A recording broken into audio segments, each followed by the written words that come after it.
had you stayed with us, ma matu, you would not have died, wa ma qutilu, and nor you would have been killed. لِيَجْعَلَ اللَّهُ ذَلِكَ حَسْرَةً فِي قُلُوبِهِمْ. And this makes, and Allah makes this a hasra, a source of remorse, fi qulubihim, in their hearts.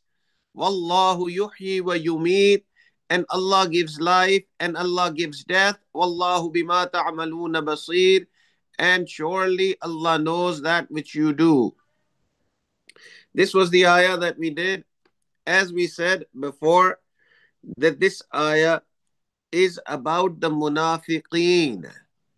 That in the battle of Uhud, the munafiqeen, when they saw that there were some losses that the Muslims incurred, then people who were munafiqeen, they said to people who were fighting, who were like them in some ways. So some of them, some of the people that the munafiqeen were talking to were themselves munafiqeen. And they were also talking to some of the mu'mineen who were weak in their iman. And what were they saying? That you had gone to war and you were fighting. لو كانوا عندنا, had you been sitting with us here, ما ماتوا, then you guys would not have died. وما قتلوا, you would not have been killed. And they would say this because they had this hasrat, this remorse in their heart. And secondly, they would want to weaken the faith of the believers. And Allah declares a very important part of our iman. Wallahu yuhyi wa yumeet. That Allah is the one who gives life and Allah is the one who gives death. Wallahu bima ta'maluna basir. And Allah knows exactly that which you do. So Allah knows exactly who is doing what, who is a person of iman and who is a person of nifaq and of hypocrisy. So this was the last ayah. And Allah subhanahu wa ta'ala was giving us this lesson that whether you die in the path of Allah or whether you die outside of the path of Allah, if you die a natural death, death belongs to Allah, life belongs to Allah. Allah is the one who gives life and Allah is the one who gives death. So we said that there were two main points to be learned from this blessed ayah. One is that life and death is in the hands of Allah. The more closer a person is to Allah, the more he will have iman on this. But the reality is that none of us, whether you're a Muslim or you're a kafir, none of us has a choice. We have to believe in this, that death is going to come. And it is not in our hands. If you're a kafir, at least you will believe this, that death is definitely going to come. Secondly, death is not in our hands. We cannot fast forward death. We cannot push back the death. The second thing that we learned from this ayah is that negativity has an effect on a person, and in the same way, positivity also has an effect. When somebody gives you positive feedback, if somebody gives you positive talk, then it helps you in doing good things and it helps you in achieving your goals. And if somebody tells you negative things about things that you're doing, then it puts you down and it makes you a negative person. So the way you see things, whether you see it positively or negatively, has a very big effect. So this example of half glass full and half empty really holds true, that it is a way of seeing things. So the kuffar, the hypocrites, they were trying to make the Muslims negative by saying that had you not fought this war, you would not have died. So this was some of the things about the last ayah that we did. And now we move on to today's ayah. أعوذ بالله من الشيطان الرجيم. بسم الله الرحمن الرحيم. وَلَئِنْ قُتِلْتُمْ فِي سَبِيلِ اللَّهِ أَوْ مُتُّمْ لَمَغْفِرَةٌ مِّنَ اللَّهِ وَرَحْمَةٌ خَيْرٌ مِّمَّا يَجْمَعُونَ. سبحان ربك رب العزة عما يصفون وسلام على المرسلين والحمد لله رب العالمين اللهم صل على سيدنا محمد وعلى آل سيدنا محمد وبارك وسلم اللهم صل على سيدنا محمد وعلى آل سيدنا محمد وبارك وسلم اللهم صل على سيدنا محمد وعلى آل سيدنا محمد وبارك وسلم وَلَئِن قُتِلْتُمْ, and if you are killed, فِي سَبِيلِ اللَّهِ, in the path of Allah, أَوْ مُتْتُمْ, or if you died in the path of Allah, لَمَغْفِرَةٌ مِّنَ اللَّهِ, then forgiveness from Allah is there.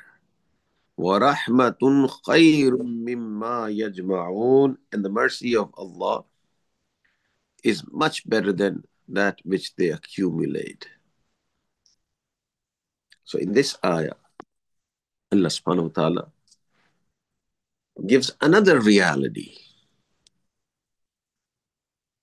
that if you die in the path of Allah, then there is forgiveness from Allah, which is much, much better than the things of this world. If somebody reflects on this life and he understands the reality of this life, if he is a Muslim, or even if he is not a Muslim, somebody realizes that this life is very short and I'm going to leave this world in a few years, then the life of this world becomes very trivial and unbeneficial. The success of this world becomes a very small success. And especially if you are a Muslim and if you are a believer also, that the akhirah compared to the world is millions and billions of years, then this life of the world becomes even less beneficial, and the success of this world becomes even less beneficial, and everything of this world becomes very trivial and meaningless. So the example of this is that if you have two businesses, from one business you earn, let's say, $100 a month, and there's this other business, and that business you earn $1,000,000 a month, right? So there's one business, you earn $100 a month, it earns, you earn money from that business. But there's another business that you have. And from that business, you earn $1,000,000 a month.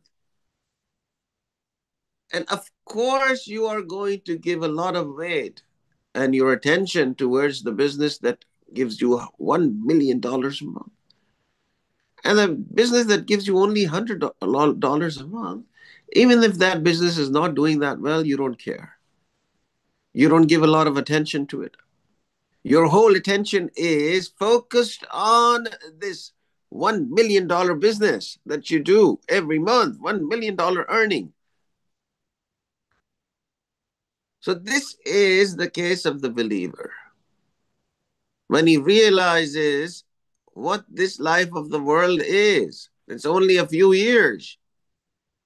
The Prophet ﷺ has said, Kun fi dunya ka'annaka gharib, live in this world as if a traveler. So a traveler travels to a place only for a few days, only for a very short while. So this life of this world is a very short period of time compared to Akhirah. Akhirah is billions and billions of years, and life of this world is only 60 years, 70 years, 80, at the most 90 years. So that is why the one who realizes the reality of this world will pay no attention to the things of this world, will even not pay attention to the success of this world. His main focus will be the akhirah. So whoever realizes what this world is, who understands the reality of this world, will learn two important things. And the first thing that he will learn is that this life really does not matter. Whether you're a billionaire here or if you're a poor man here. Whether you have a big house or if you have a small house. Whether you live in the US or if you live in Pakistan. It does not really matter. This life is going to end in a few years. So the famous poet says a very beautiful couplet. He says, "Yahan aise rahe ke waise rahe, dekhna hai wahan kaise rahe." So in other words, he's saying whether you live very lavishly here or if you live in poverty here, doesn't matter. What really matters is how you live in that world where you have to spend billions of years. So, two important things one learns when we understand the reality of this world. That this life really doesn't matter. It is the next life that really matters. And this is what the Prophet ﷺ taught us. Stay in this dunya as if you are a traveler. And that is why in the Muslim history there have been people who were kings and who had their empire in areas of Europe and Africa and Asia. But they understood the reality of this world. So they focused on the akhirah. They focused on the afterlife. And among them was Harun al-Rashid, a person whose empire was in Asia and Europe and Africa. But when both his sons, the two princes, when they got old enough to get an education, he took them to the madrasa of Imam Abu Yusuf, rahimahullah. And he said to the Sheikh, "Sheikh, I brought my both sons to you so that you teach them deen and you also teach them adab." And Imam Abu Yusuf, rahimahullah, said, "Okay, fine. Leave them here, O my Lord. And inshallah, I will try to teach them both. I will try to teach them deen and I will also try to teach them adab." And the king left. After a couple of months, the king thought that I should go check on the boys, what they're doing. So the king traveled to the madrasa of Imam Abu Yusuf rahimahullah, and when he entered the madrasa after traveling a long travel, after a long journey, he came to the madrasa of Imam Abu Yusuf, and when he entered the madrasa, he saw that one of the princes, one of his sons, the sheikh was doing wudu and one of his sons was pouring water on his, on his hands.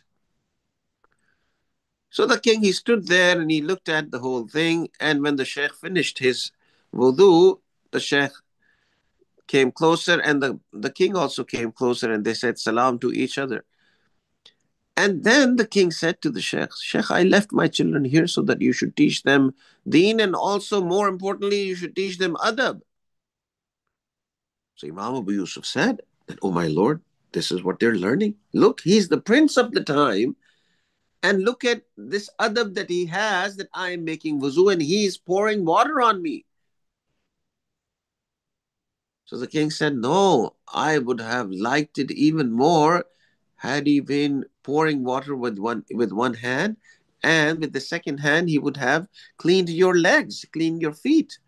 Allahu Akbar. So when somebody has or somebody realizes what this world is, then the success of this world and the things of this world really do not matter. It does not matter whether I'm a king or if I'm a poor man. What really matters is how I will do in the akhirah. And the second thing also comes to a person who realizes what this world is and who understands the reality of this world, that he will desire to do more and more good deeds because he understands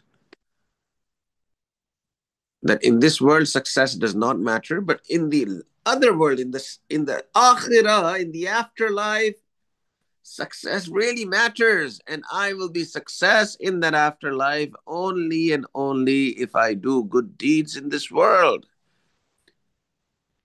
Good deeds is the currency of the akhirah. So then he will do his 5 times prayers. He will try to go to the masjid. He will also try to wake up for tahajjud prayers. He will also try to read Quran. He will do tasbih, and he will do all of these things. And he will do more and more amal on the sunnah. Why? Because he knows that this is what is going to make me successful in the akhirah. Allahu Akbar. So the mashayikh, their lives, if you look closely, their life is focused on the akhirah. They are the intelligent ones. They spend more and more of their life in the remembrance of Allah. And they will be those who will be hugely successful in the akhirah. Allah says in the Quran that these are the intelligent people. إِنَّ فِي خَلْقِ السَّمَاوَاتِ وَالْأَرْضِ وَاخْتِلَافِ اللَّيْلِ وَالنَّهَارِ. In the making of the sun and the earth, the heavens and the earth, and in the changing of the night and the day, لَآيَاتٍ لِأُولِي الْأَلْبَابِ, is the sign for those who are intelligent. الَّذِينَ يَذْكُرُونَ اللَّهِ, these are the ones who remember Allah. قِيَامًا وَقُعُودًا وَعَلَى جُنُوبِهِمْ, they remember Allah standing, sitting, and lying on their sides.